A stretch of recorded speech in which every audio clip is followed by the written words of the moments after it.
Dobre, je 7:12 práve. A rozhodol som sa, že si idem skôr vybaviť to social security number, teda aspoň sa to pokúsiť. Lebo to som už spomínal, že až toho 15. júla mám naplánované proste to interview, kedy mi to dajú. Ale idem to skúsiť teraz, je 2. jún. A kúknem aj nejaké pamiatky vo Washingtone, napríklad na meste hrdinov. A celkovo ten Washington je podľa mňa že dosť nudný. Ja som o tom nevedel, som si to až včera trochu vyhľadal veci o tom, že tam majú nejaký zákon, že nemôžu stavať vysoké budovy a takto proste, aby zachovali, to si už nepamätám. Ale tak je to proste hodinu autom a idem sa tam teraz jebať 2 hodiny autobusom. Takže no, bude to zábava. Normálne zase tu čakám na autobus, jasné, že zase bude meškať do piči. Ja fakt ľutujem, že som si nekúpil auto.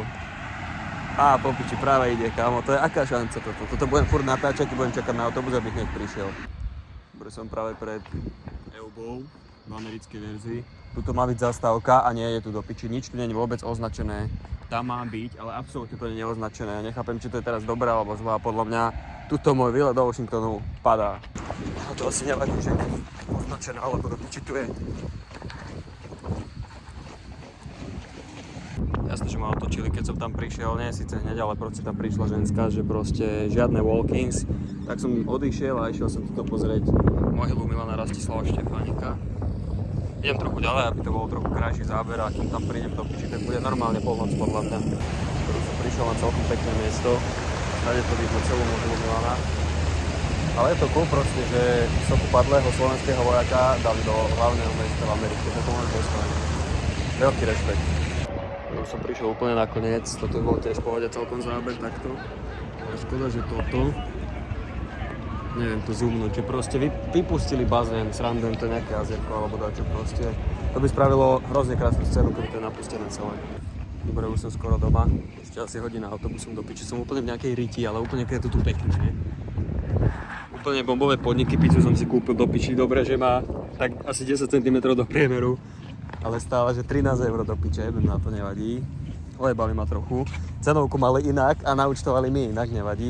Úplne mesto duchov proste, vyzerá to také, že to je celkom že novo postavané, že strašne také umelé, pekné. A do piči nikoho som nestretol na ulici, reálne ani jedného človeka. 2 Číňakovia tam boli pred nejakým Hyundaiem a to je proste všetko, nechápem. Fakt je to tu totálne mŕtve, ty kokos, cítim sa jak Barej 51, kúkajte proste, obrovská stanica. Aj tam. Nikde nikto proste, to je piči.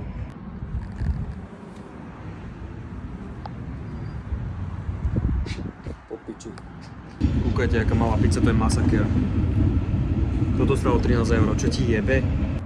Dobre, dnešný vlog začnem takto z bazéna. Vlastne toto neviem, či som natáčal niekedy, asi iba raz, čo som vám ukazoval tú pump room. Ale dneska to bol chill celkom, takže to vyzerá teraz. Musím sa naučiť natáčať prednou kamerou, to vôbec neviem. Nebolo ani veľa ľudí dneska, to bol strašný oddych, úplne oddychový shift. Niekto mi ubol kľúče, srandujem, tu sú. A dneska budem mať aj prvého hostia vo vlogu. Bude to veľmi známy člen jedného rapového labelu, tohto konkrétne. On tam už síce není. Niektorí možno už tušíte. Ale nechajte sa prekvapiť, ideme na picku s ním. Dojde vlastne tam, kde ja chodím najčastejšie, pretože tam mám Fitko, Lidl a tak ďalej. Takže tam sa ideme nájsť. Dobre, už som skončil. Myslel som si, že s prehľadom stihol, ale ani piču. Musel som fakt, že rýchlo bicyklovať domov, aby som sa stihol prezliecť, umyť si riad. Dobre, už som skončil. Celkom v pohode som to stihol. Za nejaké, no do piči, za 30 sekúnd mi má ísť autobus a tak bude meškať samozrejme. V tomto je to fajn, že toto proste autobus nezmeškáte, pretože ten autobus furt mešká, tým pádom je vždy stihnutý prísť na tú zastávku. Malo by to byť otvorené asi do polnoci tá pizzerka, dúfam, že ma tam neojebu ako na predošlej, že mali na cenovke do piči $8 a platil som 12 či koľko. Fú, ale dúfam, že si užijem, bude dobre určite. Dobre, už sme tu. Pizza Italy Levice, s Connexom. Dobre, sme zjedli pizku, našli sme tu nejaké skurvené rúry. Zimom reaky mám z toho, jak piču, ešte je tu taká meká zem, nechápem, čo to má byť. Tam je niečo napísané. Connex. Čo? Čo? Tam je niečo napísané. Vidím, však graffiti proste. Kámo. No máme ísť stadiaľ. Ghost Hunters, ty kokot. Tu sme našli novú generáciu Dacia Duster. Čo si blázen, to jak vyzerá, kam, aké to má veľké gumy? To je piči. Tu môžeme vidieť bratislavskú gazonku na kolesách a tuto môžeme vidieť bratislavskú štvrť v Petržalke. To je v piči, jak to vyzerá. Posledná časť celého tohto videa bude teda to Q&A, s ktorým ste ma inak strašne spamovali, nechápem prečo. Absolútne nikto ma nespamoval. Dobre, takže môžeme ísť na prvú otázku. Takže ako sa stravuješ bez ich pseudopotravín a či nakupuješ v bioobchodoch? A kámo, najväčšia pičovina, podľa mňa. Nikdy som nenakupoval v bioobchodoch, fakt, že nikdy. A snažím sa to kupovať, kámo, tie isté veci, čo na Slovensku, proste základné veci, chápeš, vajíčka, mäso, rýža, šunka, sír. Cestoviny som si kúpil do piče, ale neviem, s čím si ich budem robiť úprimne, takže neviem, či to vôbec využijem. Ale biopotraviny, vieš čo, vôbec, kámo. Akože to ovocie tu nie je až také dobré, chutí to trochu inak. Ale inak je to tu v pohode, akože jedlo tu je celkom fajn. Pokiaľ sa nechodíš furt nájsť niekde von, do nejakého fast foodu priebaného, tak je to v pohode. Ďalšia otázka je, že koľko tom piesku mám primiešať do betónu, keď chcem zadať rozstavený RBMK reaktor. Vieš, na toto ti neviem úplne odpovedať, to by si už musel smerovať podľa mňa na tú agentúru, cez ktorú pôjdeš. S tým ti oni budú vedieť pomôcť, ale toto fakt neviem. Ďalšia otázka, že to znie fajn, dones mi niečo. Díky za otázku. Štvrtú otázku máme, že čo tam robíš.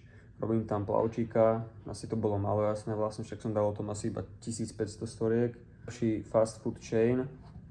Kámo, neviem, nebol som ešte fakt v žiadnom, už som tu do piči 2 týždne a ešte som nebol ani v jednom fast foode, ale je tu toho plno, kámo, máš tu ten Five Guys, Wendy's tu máš, potom klasika, proste tu máš Mekáč, Burger King, Subway a takéto pičoviny klasické, ale nebol som ešte v ničom, takže potom keď tak dám update. Ďalšia otázka, že ako sa máš, dobre sa mám, už sa mám lepšie ako na začiatku. Ale nie som stále nejaký z toho proste premotivovaný, ako sa to prezentuje.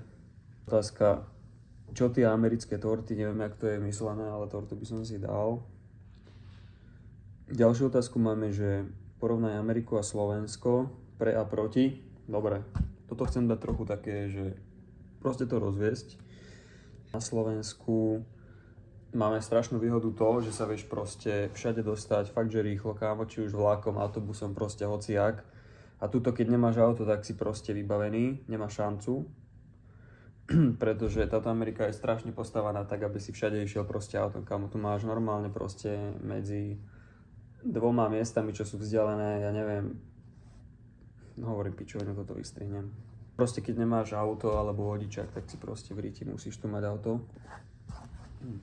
Ešte jedlo je tu ešte o trochu drahšie ako na Slovensku, ale vykompenzuje sa to tým, že tu máš proste o mnoho lepší plat. Takisto aj tie nájmy sú tu drahé, ale zase záleží, že v akom si štáte, proste, lebo všade majú inak nastavené ceny bytov, že je to väčší rozdiel ako na Slovensku, že u nás máme najdrahšiu Bratislavu. Ale tuto, kámo, napríklad, ja neviem, na Floride ti môže nájom stať, že 3,5 litra a tuto ti môže nájom stať, kde som ja, tak proste 1000 a to je extrémny rozdiel, to je proste trojnásobok. Strašne sú tu drahé nehnuteľnosti, ale to je asi taká pičovina to rozprávať, lebo to podľa mňa absolútne nikoho nezaujíma, pochopím, že tu niekto chcete kupovať do. Je to tu proste o mnoho estetickejšie, že krajšie vyzerajú všetky tie domy, kámo, proste všetko, obchody, všetko vyzerá proste brutálne, to usporiadané, fakt. A ľudia sú tu úplne iní, sú tu takí komunikatívni, že vieš sa proste porozprávať úplne s hocikým nejak na Slovensku, že čau, čumi do mobilu a do zeme a to je všetko. Takže je to tu určite lepšie ako na Slovensku. To môžem takto vyhlásiť. Priemerne ktorú časť populácie stretávaš častejšie, a to som si už zvyšok neodfotil, ale asi viem, ako to myslíš, že aké rasy tu stretávam, kámo, fakt, že každú rasu fakt tu máš proste Aziatov, Černochov, kámo, Latino typkov, alebo bože, jak to povedať, ale fakt tu máte proste všetky rasy, ale tuto konkrétne, kde ja bývam, tak som asi najviac stretol Černochov, ale keď som na bazéne, tak fakt stretávam proste úplne všetkých. A to je všetko vlastne, no. Takže dúfam, že ste si užili toto video zadarmo. Pochybujem, že ešte niekedy také bude, takže čaute.